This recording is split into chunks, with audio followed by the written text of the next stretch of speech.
चॉकलेटी बहू। सुनीता जी की बहू की उम्र अब लगभग 37 साल की हो चुकी थी, लेकिन दिखने में अब भी वो किसी 22 साल की लड़की की तरह खूबसूरत लगती थी। सुनीता जी की बहू का नाम था अवनी। अवनी की खूबसूरती देखकर मोहल्ले की सारी औरतों को उससे जलन होती थी। 37 साल की उम्र में भी अवनी काफी चॉकलेटी लगती थी और इसकी वजह से उसका पति अनिरुद्ध काफी खुश रहता था। अरे अवनी, हमारी पड़ोसन कल कह रही थी, सुनीता जी आपकी बहू को देखकर तो लगता ही नहीं कि 37 की हो गई है। हो सकता है मम्मी जी उनकी बहू 27 साल की उम्र में भी 37 की लगने लगी है, इसीलिए बेचारी को आपसे जलन हो रही होगी। वैसे बहू, मैं किसी से कहूंगी नहीं, लेकिन एक बात तो बता, तुम्हारी इस जवानी का राज क्या है? क्या बताऊं मम्मी जी, आप तो जानती ही हैं, मेरे पापा की चॉकलेट की दुकान थी। मुझे बचपन से ही ना चॉकलेट खाने का बड़ा शौक था। और एक बात बताऊं, मैंने अपने बेडरूम में एक बड़े से बॉक्स में बहुत सारी चॉकलेट रखी हैं और रोज कम से कम 4 चॉकलेट खाती हूँ। बस इसी की वजह से मैं इतनी चॉकलेटी और खूबसूरत दिखती हूँ। अरे लेकिन मैंने तो सुना था कि ज्यादा मीठा खाने से आदमी बूढ़ा दिखने लगता है। ये सब कहने की बातें हैं। चॉकलेट खाने से तो इंसान मीठा मीठा बोलता है और खूबसूरत दिखता है। लेकिन आप किसी से कहना मत सासू माँ।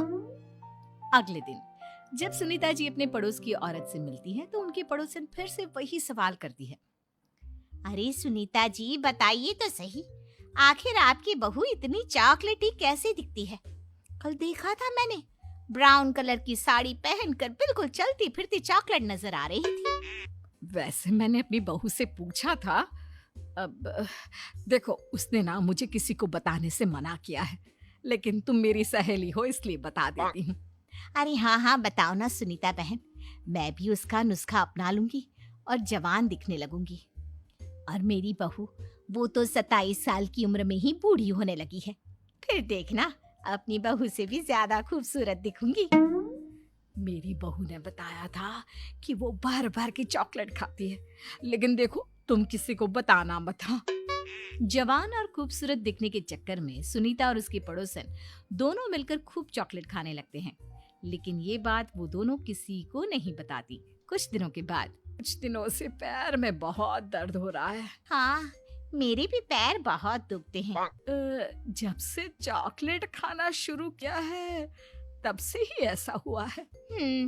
जवानी तो दूर, मेरे तो चेहरे की स्किन लटक कर नीचे आ गई है। कुछ दिनों के बाद, अनिरुद्ध बेटा, मैं डॉक्टर से ब्लड शुगर चेक करवाने गई थी, मुझे तो डायबिटीज हो गई है। मम्मी, लेकिन कुछ दिन पहले तो आप बिल्कुल ठीक थी, अचानक आपको डायबिटीज कैसे हो गई? अब तो मीठा भी कम खाती हैं। हाँ हाँ, मैं कहाँ मीठा खाती हूँ, लेकिन पता नहीं डायबिटीज कैसे हो गई। सुनीता अपने बेटे अनिरुद्ध से चॉकलेट खाने वाली बात को छुपा लेती है और अपनी पड़ोसन सहेली के पास जाती है। अरे क्या बताऊं बहन, चॉकलेट खाने के चक्कर में जवानी तो आ नहीं रही, डायबिटीज की बीमारी लग गई। हाय रे, मेरे साथ भी यही हुआ। मैं अभी डॉक्टर से शुगर चेक करवा के आई तो पता चला कि डायबिटीज आ गई है। अरे भगवान भला करे तुम्हारी बहू का, जिसने हमें चॉकलेट खाने की सलाह दी। अरे लेकिन मेरी बहू ने कब कहा कि हमें चॉकलेट खानी चाहिए? उसने तो ये बताया था कि वो चॉकलेट खाती है। लेकिन अब हम क्या करें, हम दोनों तो जवान दिखने के चक्कर में बीमारी की चपेट में आ गए। तुम कहो तो मैं अपनी बहू से ही इसका इलाज पूछ लेती हूँ। अरे वो तो इतना चॉकलेट खाती है, उसे भी तो डायबिटीज हुई होगी ना, तो वो भी तो अपना ध्यान रखती होगी। अरे रहने दो, तुम्हारे चक्कर में लेने के देने पड़ जाएंगे। जानती हो, हमारे मोहल्ले की सारी औरतों को डायबिटीज हो गई है। अरे लेकिन उन्हें कैसे डायबिटीज हो गई? यह कोई छूत की बीमारी थोड़ी ना है। बुरा मत मानना, वो तुम्हारी बहू का जवान दिखने वाला नुस्खा मैंने उन सबको भी बता दिया था। हाय रे, ये क्या कर दिया तुमने? मोहल्ले की सारी औरतों को मीठे की बीमारी लगा दी। अरे लेकिन अब क्या होगा ये बताओ। होना क्या है, जवानी तो दूर, अब बुढ़ापा जल्दी आ जाएगा। और फिर अगले दिन, मम्मी जी, मैंने सुना आपकी शुगर बहुत हाई आई है।